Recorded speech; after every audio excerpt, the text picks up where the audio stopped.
Hello everyone. आज का topic बहुत बहुत प्यारा टॉपिक है और बहुत ज्यादा पूछने वाला टॉपिक है। तो है आर्कियोलॉजिकल सोर्सेस। अगर हम बात करें आर्कियोलॉजिकल सोर्सेस के बारे में तो ये हमें बहुत ज्यादा क्लैरिटी देता है। ठीक है, क्लैरिटी देता है और बहुत ज्यादा कहते हैं कि ट्रू भी होता है। क्योंकि as per we have read कि लिटरेरी सोर्सेज जो हमने सारे के सारे पढ़ लिए, अगर आपने नहीं देखे तो आप पुराने जगह देख सकते हैं। तो जो भी हमारे लिटरेरी सोर्सेज है वो या तो किसी स्लेव ने लिखे हैं या तो फिर किसी फॉरेन फॉरेन ने लिखे हुए हैं या फिर रिलीजियस ने लिखे हुए हैं। तो हम इसको तीन कर लेते हैं। ठीक है, स्लेव वाले जितने भी लिटरेरी सोर्सेज होंगे वो रॉन्ग होंगे, बिकॉज वो ओनली हमेशा अपने मास्टर को प्लीज करने के लिए कहेंगे। जो फॉरेनर्स हैं, आइधर वो स्टे करेंगे इंडिया में, आइधर वो स्टे नहीं करेंगे इंडिया में। और अगर वो स्टे करेंगे इंडिया में, if they stayed here, so they'll be only knowing 5 or 6 years. So I think we can believe them, but some of them didn't even say Herodotus. वो आया भी नहीं था इधर, बट फिर भी उसने बुक लिखी, राइट? कुछ इंडिया के बारे में तो लिखा था। देन उन्होंने सिर्फ सुनी हुई बातों पे लिखा हुआ है ना। ये भी सुनी हुई बातों पे लिखते थे मैक्सिमम, इन ये कौन सा एक्सपीरियंस करेंगे। बट मैक्सिमम लोग सुने हुए नहीं के लिखते थे, मैक्सिमम देखते भी थे। और बचा हमारा रिलीजियस टेक्स्ट। तो religious text is based on single religion. ठीक है, तो इसमें भी कुछ चीजें बताई जाएंगी, बट लेट्स सी। बट देखो, ये चीजें चेंज हो सकती है, बट क्या ये चीजें चेंज हो सकती हैं? द आंसर इज नहीं। तो चलो शुरू करते हैं बिना किसी देरी के। तो मैं जल्दी से इसको हटाता हूँ और हम अपना पहला टॉपिक लेके चलते हैं। मेरा सबसे इंटरेस्टिंग टॉपिक और बहुत ज्यादा अच्छा टॉपिक है, मुझे अच्छा लगता है। आर्कियोलॉजिकल सोर्स, इसका मतलब होता है पुरातत्व स्रोत। मुझे हिंदी भी आती है। ठीक है, चलो स्टार्ट करते हैं। सबसे पहले आर्कियोलॉजिकल स्टार्टिंग हुई थी यूरोपियंस के द्वारा। यूरोपियंस के बारे में अगर हम बात करें अपने ठीक है, ये तो नॉर्मल पॉइंट है, इसे छोड़ दो, छोड़ ही दो इसे, छोड़ ही दो। यूरोपियन से क्या ही करना है, अचार ही क्या अचार डालोगे आप? ठीक है। नाउ द नेक्स्ट इज, सबसे पहले बात करते हैं हम किसी इंसान का जिसका नाम था sir William Jones. Sir William Jones, इनके बारे में नाम तो सुना होगा। ठीक है, 46 से 94 एडी, 1746 लेके चलते हैं। ठीक है, ये वाला पार्ट। इन्होंने Asiatic Society of Bengal find की थी। Asiatic Society of Bengal. Asiatic Society of Bengal ने कहा थी कहाँ? कैलकाटा में। कब? 1784, ये याद होना चाहिए। ठीक है, who founded the Asiatic Society of Bengal? Answer is sir William Jones. When did he establish or founded it? It's 1784. Where did it founded? It's on Calcutta, which is now Kolkata. तो बिगिनिंग में एशियाटिक सोसाइटी जो थी उसका काम तो सिर्फ इतना था कि वो लैंग्वेज पे काम करे, लिटरेचर पे काम करे। और धीरे धीरे धीरे धीरे ये सोसाइटी चेंज हो गई आर्कियोलॉजी पर। बहुत सारे इंस्क्रिप्शंस को निकाला गया। मैं समझाऊंगा इंस्क्रिप्शन क्या होता है, ठीक है? जिसको नहीं पता कोई बात नहीं। बहुत सारे इंस्क्रिप्शंस निकाले गए। इंस्क्रिप्शंस मतलब कुछ ऐसी चीजें जो लिखी हुई हैं, जैसे कि इंस्क्रिप्शंस, एक पत्थर पे इंस्क्रिप्शंस लिखे हुए हैं ऐसे ऐसे ऐसे करके। पढ़ के दिखाओगे दम है तो, ठीक है। ठीक है। तो बट प्रॉब्लम क्या थी? इंस्क्रिप्शंस तो कलेक्ट किए गए बहुत सारे, but problem was how to decipher them. So who decipher? The answer is James Prinsep. He was a he was a minister of Asiatic Society. वाह। तो इन्होंने निकाला, इन्होंने डिसिफर किया। इन्होंने एक्चुअली एक ब्रह्मी लिपि थी, ब्रह्मी स्क्रिप्ट।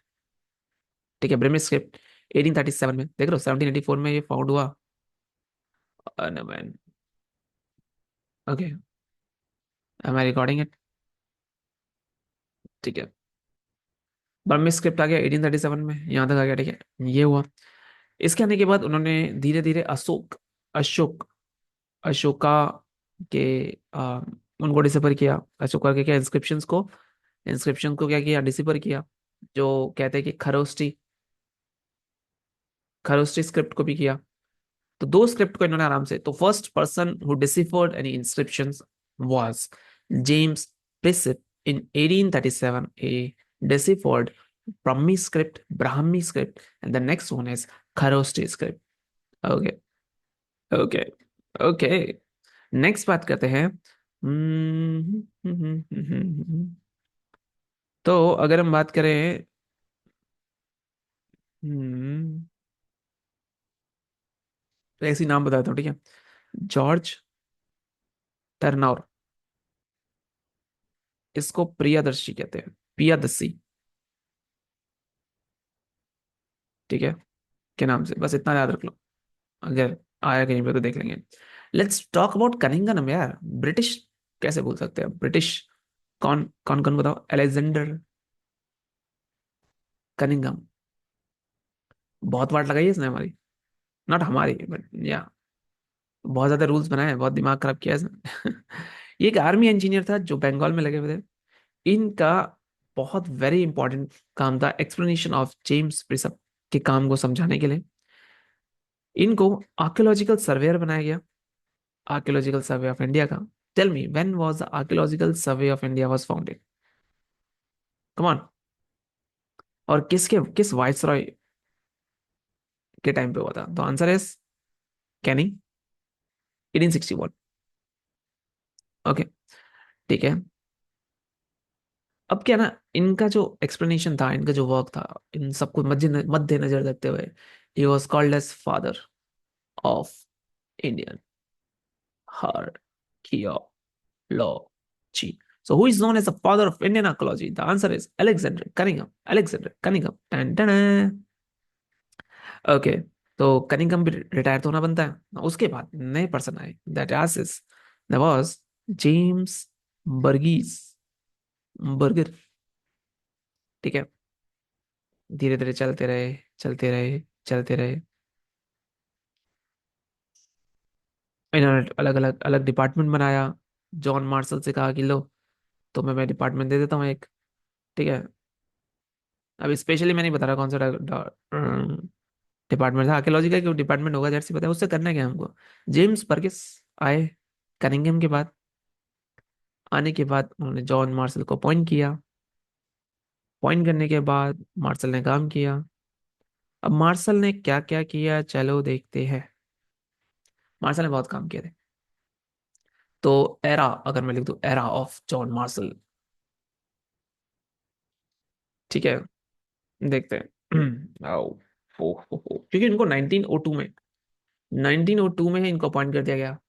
और आपको पता है 1921, 1922, ये कौन सा है? आईबीसी का है, राइट? तो इनका तो बनता ही है ना यार। तो हड़प्पा की खोज हुई कब? 1921। कौन सी नदी के किनारे? रावी नदी के किनारे। उसको क्या बोलते हैं? पुरुषनी भी बोलते हैं। ठीक है, किसने खोज की थी? दयाराम साहनी। अब तुमसे क्वेश्चन क्या आ सकता है कि आप बताओ कि हड़प्पा का खोजते समय कौन था आर्कियोलॉजिकल सर्वे का हेड? John Marshall. परफेक्ट। तो दूसरे कौन थे? राखल दास बनर्जी। कब की थी? 1922। कौन सी नदी किनारे? इंदस नदी के किनारे। ना, कौन थे? राखल दास बनर्जी। क्या किया था? मोहन जोदारो किया था। नेक्स्ट, नेक्स्ट अर्नेस्ट मैके। कुछ तो याद करने पड़ेंगे ना। अर्नेस्ट मैके क्या किया था? चन्हुदाड़ो, मिक्की माउस चन्हुदाड़ो, 1925 में किया था। इसका नदी मुझे नहीं पता। ठीक है, मुझे याद नहीं है इसका। चन्हुदाड़ो का नदी कौन सा भाई? याद नहीं आ रहा, देख लेंगे, चलो बाद में। सुत कांगेड़ और निकाला, किसने निकाला? ऑरल स्टेन ने। स्टेन सुत, स्टेन सुत, एसएस। तो ये सारी की सारी चीजें आई। और जॉन मार्शल ने भाई रिवील कर दिया सब कुछ। उन्होंने कहा लो भाई। और ये इंडियन हिस्ट्री का टर्निंग पॉइंट था, because before that we didn't knew anything. Vedic period इसके बाद वाला पीरियड है। ये नो ना, ये 2500 से, ये 2500 से 1750 का है। और वैदिक पीरियड है 1500 से 600 तक का, जिसमें 1000 तक को कर्म बांटे हैं। तो ये ऋग वैदिक है, ये अदर वैदिक पीरियड है। But still, before that we don't know anything. Even in this era we can't decipher. So for us, the real history start from 1500. But the history, according to the text, we had the proof. We were everything. We were just guessing. We are still guessing. There is no written document. Nothing else. Written is fine. It is in the like left to right. Like they are writing like this, not like this. Okay. But can we read it? No. On just imagine if we can read it somehow. I don't know if possible because the days are going on and the person who is alive who can read this will know no more in the future. If you can't find it now, you'll never find it in future. Okay, but just think, we had हमारे पास ये सारी चीजें थी, और हम उसे पढ़ नहीं पा रहे। सोचो अगर ये पढ़ लिया हमने, और जो भी हमने सोचा था वो सब गलत है, तो पूरी इंडस वैली सिविलाइजेशन दोबारा से पढ़नी पड़ेगी भाई। और अगर ये दोबारा से पढ़ेंगे तो इन सब का असर पड़ेगा ना आगे, पड़ेगा, असर पड़ेगा भाई, ऐसा हो ही नहीं सकता। That's why. चलो मुझे जल्दी से बताओ, जल्दी से।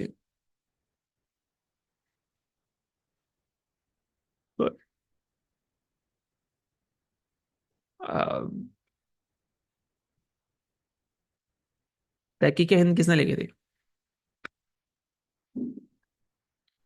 बताओ बताओ, तहकीक हिंद किसने लिखी थी? ये चीटिंग है, पता है? बताओ जल्दी। अरे यार, इसको क्या हो गया? हम्म। दो दूसरा डाल गुरु ने। You correct. ओके, तो आगे चले, चलते हैं। तो देखो, कहते हैं कि मार्शल के अनाउंसमेंट से पहले सबको लगता था, ठीक है, कि हमारी इंडिया की सिविलाइजेशन जो शुरू हुई है वो स्टार्ट हुई है वैदिक आर्यन से। और जैसे ही हमें इंडस वैली सिविलाइजेशन के प्रूफ मिले, then we were pushed back to 2500 years back, and या ब्रो, वी वॉन इट। अब that was the introduction of archaeological sources. Now let's talk about sources, right?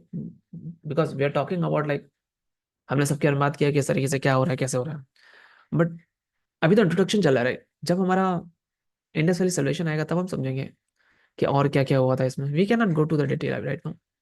तो अभी हमें सिर्फ सोर्सेज देखने हैं, ठीक है? और सोर्सेज में अगर हम देखें तो हमने बहुत सारे देखे, तो let's start with the kinds of sources.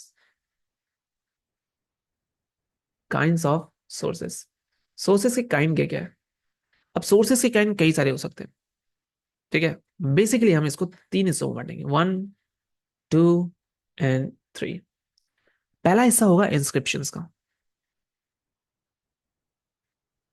दूसरा हिस्सा होगा कॉइन्स का, एंड तीसरा हिस्सा होगा मॉन्यूमेंट्स का। गोल्ड सिल्वर, मॉन्यूमेंट्स, जैसे देवी की मूर्ति, पशुपतिनाथ की मूर्ति, बैल का खिलौना, ये सारी चीज। और ये रहा इंस्क्रिप्शन। इंस्क्रिप्शन मतलब लिखी हुई चीजें। चलिए आगे देखते हैं। अब अगर हम बात करें इंस्क्रिप्शन में, तो सबसे ज्यादा फेमस क्या है? सबको पता है कि अशोका के इंस्क्रिप्शन, बहुत ज्यादा, बहुत बहुत बहुत ज्यादा। बट क्या सिर्फ अशोका ही थे ऐसे जिनके पास इंस्क्रिप्शन थे? क्या कोई और इंस्क्रिप्शन नहीं थे? तो there were lot of inscription, lot. Asiatic Society of Bengal ने ऑलरेडी हमारे खूब सारे अ, वो इंस्क्रिप्शंस को जमा कर लिया था। What is happening? Just give me a second, I will just pause and check.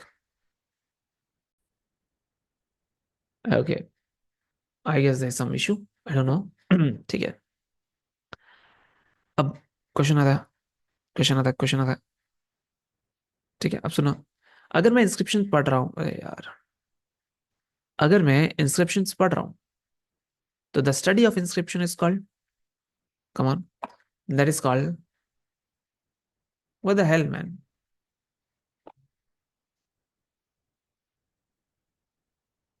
इसकी वजह से हो रहा है क्या?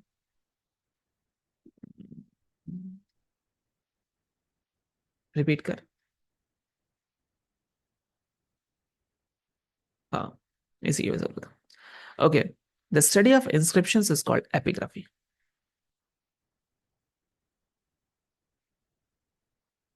एपिग्राफी बोलते हैं, और जो उसको पढ़ता है उसको बोलते हैं एपिग्राफिस्ट। कॉइन्स का सबको पता होगा, न्यूमिस्मेटिक्स, ठीक है? अब प्लीज कोई ये नहीं कहेगा कि मॉन्यूमेंट्स को पढ़ने वाला कौन है। भाई भाई, मॉन्यूमेंट्स को पढ़ा नहीं जाता है, मॉन्यूमेंट्स पढ़ते नहीं, मॉन्यूमेंट्स देखे जाते हैं, ठीक है? ओके, तो चलिए अब हम क्या करते हैं, जिस तरीके से हमने लिटरेरी सोर्स को दो हिस्सों में बांटा था, फॉरेन सोर्सेज और सॉरी और इंडिजिनियस सोर्सेज, यस करेक्ट, हम भी इंस्क्रिप्शंस को दो हिस्सों में बांट सकते हैं, एक इंडिजिनियस और एक foreign sources. Let's divide it and rule. किसका था डिवाइड एंड रूल? ब्रिटिशर्स का। अच्छा ठीक है, क्या कह रहा था मैं? हाँ, इंडिजिनियस। इंडिजिनियस से पहले हम फॉरेन चलते हैं। चल चले कहीं, लेकर हम चले कहीं, आसमां इश्क है, बोगज कोई, बोगज कोई इंस्क्रिप्शन, बहुत इंपॉर्टेंट इंस्क्रिप्शन है, सोचना ही मत इसको स्किप करने की। बोगज कोई इंस्क्रिप्शंस हमें 5 देवताओं के बारे में भी बताता है। क्या आपको ही पता था? पता ही होगा, जाहिर सी बात है। अगर तुम्हें ये नहीं पता था तुम क्या पढ़ रहे हो? बताओ, पढ़ क्या रहे हो तुम अगर तुम्हें ये नहीं पता तो? ठीक है, कहते हैं कि आ, सबसे पुराना जो पढ़ने वाला, जिसको पढ़ा जा सके, ठीक है, वो इंस्क्रिप्शन अगर हम बात करें इंडिया के रिगार्डिंग, तो वो है बोगज कोई इंस्क्रिप्शन। ये कहाँ पर है? लोकेशन इसकी है एशिया माइनर, टर्की। ठीक है, इसको डिस्कवर किया था 1906 में। किसने किया था doesn't matter, Hugo Winckler, doesn't matter, but 1906 में was discovered. So I just write a name, date. ठीक है, ये भी याद करने की जरूरत नहीं है, जर्मन्स ने किया था। ठीक है, ये क्ले टैबलेट्स के फॉर्म में निकला है, बोगज कोई। और कहते हैं कि बोगज को जो है वो हितीस एम्पायर का अ, हितीस एम्पायर का सिटी है। ठीक है, कैपिटल भी कह सकते हैं। ठीक है, इसमें हितानी और मित्तानी स्टेट, जिसमें सॉरी 4 वैदिक सिटीज, माय बैड, 4 वैदिक। देखो हुआ कि इसमें हितानी और मित्तानी, देखो, हितनी, कोई हितनी पढ़ता है, मैं हितानी पढ़ रहा हूँ, और मित्तानी, इनके बीच की सेटलमेंट्स के बारे में बात हुआ है। ठीक है, जिसको हमने 4 गॉड को दिया गया है, इंद्र, मित्र, वरुण और नासत्य। अब आपसे पूछ सकता है कि इनमें से कौन सा नहीं, इंद्र, मित्र, वरुण, नासत्य। ठीक है, कैसे मित्र थे, कैसे वरुण थे, कैसे नासत्य थे। नासत्य को हम अश्विनी कुमार भी बोलते हैं। ठीक है, इनको गार्ड डिटीज दिया जाता था एकॉर्ड का। अगर मान लो इनके बीच में कोई डिटी होती है, कोई कस्में खाई जाती हैं, तो वो इन सबको साक्ष्य मान के खाई जाती है। तो समझ रहे हो पुराने जमाने में देवी देवताओं की कितनी ज्यादा वैल्यू थी। ठीक है, ये प्रूफ किया था कि जो बोगज कोई है, बोगस को इंसेप्शन इन्होंने ही प्रूव किया था कि एशिया माइनर जो है वो सबसे पहला होमलैंड, ओरिजिनल होमलैंड है आर्यंस का। इसका मतलब जो सेंट्रल एशियन थ्योरी है बाय मैक्स म्यूलर, ठीक है, देखा, जिन्होंने बताया कि आर्यंस जो है वो सेंट्रल एशिया से इंडिया आए हैं, ईरान से होते हुए, ही वॉज करेक्ट। क्योंकि बहुत लोगों ने क्या दिया है, थ्योरी दी है ना कि आर्यंस कहाँ से आए। कोई कहता है मिडिल ईस्ट से आया है, कोई कहता है सेंट्रल एशिया से आया है, कोई कहता है उधर से आया, यूरोप से आया है, कोई कहता है रशिया से आया है, कोई कहता है अंटार्कटिका से आया है, कोई कहता है भाई आए क्या, पैदा हो गए थे एकदम से, इंडिया में ही थे। ठीक है, कोई कहता है चाइना से आया है। तो that is wrong. According to the Boghazkoy inscriptions, the homeland, original homeland was that place. My bad. ठीक है, अब हम बात करते हैं सेकंड इंस्क्रिप्शन के बारे में। क्या करोगे इसके बारे में जान के? एक और है फॉरेन, फॉरेन आई थिंक बोगोच को ही बहुत इंपॉर्टेंट है, उसके अलावा मुझे नहीं लगता बोगोच के अलावा कोई दूसरा आएगा। बट मैं लिख देता हूँ, बट काम करनी, ठीक है, बेहुस्तन इंस्क्रिप्शन। ठीक है, और एक और है साथ ही में है इसका, नक्श ई रुस्तम, नक्श ए रुस्तम। ये दो एक साथ ही है। ठीक है, ये पर्शियन और ईरानियन एम्परर के बारे में थे, डेरियस प्रथम के बारे में। ये बेहिस्तून जहां से निकाले थे वही नाम रख दिया, सेम ही नाम रख दिया। और इसी हिसाब से गंधार को वो किया था, और सप्त सिंधु को क्या कहते हैं वो किया था, पार किया था, मतलब कॉन्कर्ड किया था। और उन्होंने वहां पर 20वीं शताब्दी यानी 20 प्रोविंस बनाए थे। ठीक है, वो प्रोविंस बहुत एंटायर थी। 360 टेलन गोल्ड डस्ट मिले थे हेरोडोटस के अकॉर्डिंग। और नक्श से रस्तम के हिसाब से उन्होंने हिंदू यानी सिंधु वैली को पजेस किया था। ठीक है, ईरानियन इंस्क्रिप्शन से बहुत सारे लोग आए थे, पर ब्लै ब्लै ब्लै ब्लै ब्लै। ठीक है, तो ये हमें डेरियस प्रथम के बारे में बताते हैं। शॉर्टकट में कहूँ तो जिसने सप्त सिंधु वाला पार्ट और हिंदू वाला पार्ट यानी इंदस वाला पार्ट को पजेस किया हुआ था। तो यही चीजें बताई जाती है बेहुस्तन और नक्शरुस्तन में। ठीक है, जगह भी सेम ही है। अब हम बात करेंगे किसमें, हमारे इंडिजीनियस इंसेप्शन के बारे में। And I think we can take it from tomorrow. और इंडिजीनियस इंस्क्रिप्शंस में हमारे north, east, west, south, Ashoka, ये सारे के सारे इंस्क्रिप्शंस आएंगे। तो देखना बिल्कुल मत भूलना, क्योंकि वो बहुत ज्यादा इंपॉर्टेंट होने वाले हैं। मैंने तो अभी कुछ बताया नहीं, अभी तो हम जब स्टार्ट हुए हैं। So thanks for watching and या definitely I add some things, बहुत सारी चीजें जोड़ूंगा।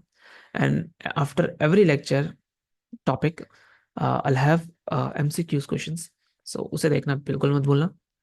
आज के लिए इतना ही। If you have any suggestion comment it out and just let me know, don't be shy, just comment यार। Okay bye.